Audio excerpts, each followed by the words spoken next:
भगवान करस तारा लइका के एगो लइकी मिले तहरे जैसन। भगवान करस तारा लइका के एगो लइकी मिले तहरे जैसन। शायद तब तोहरा पता चली धोखा के दर्द होला कैसन।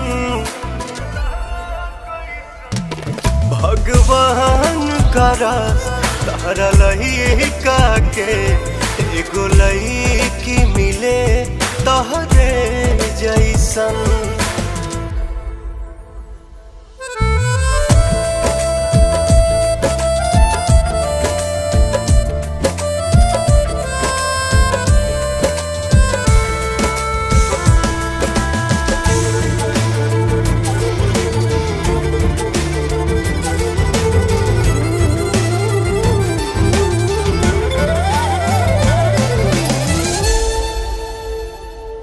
अपना आशिक के दर्द सतारू अपना बेटा के दर्द पर देबू हो।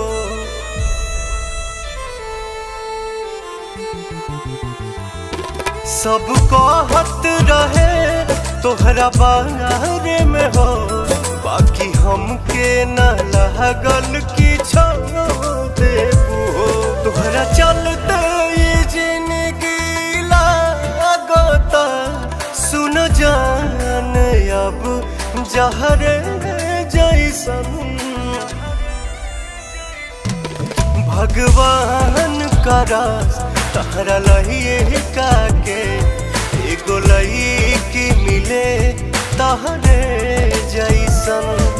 भगवान करस तोहरा लइका के एगो लइकी मिले तहरे जैसन।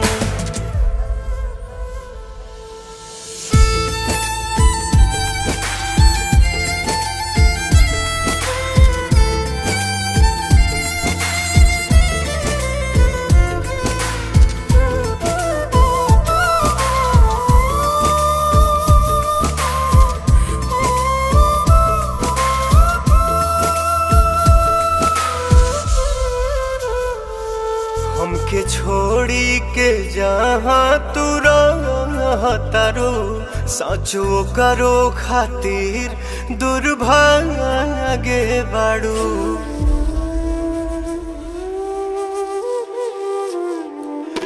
हम गीता पहाथ धोके कहिए दे तू धोखा देवे में सबसे आगे बाड़ू।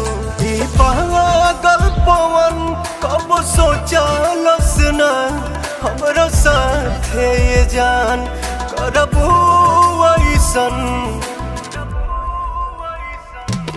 भगवान करस तारा लइका के एगो लइकी मिले तहरे जैसन। भगवान करस तारा लइका के एगो लइकी मिले तहरे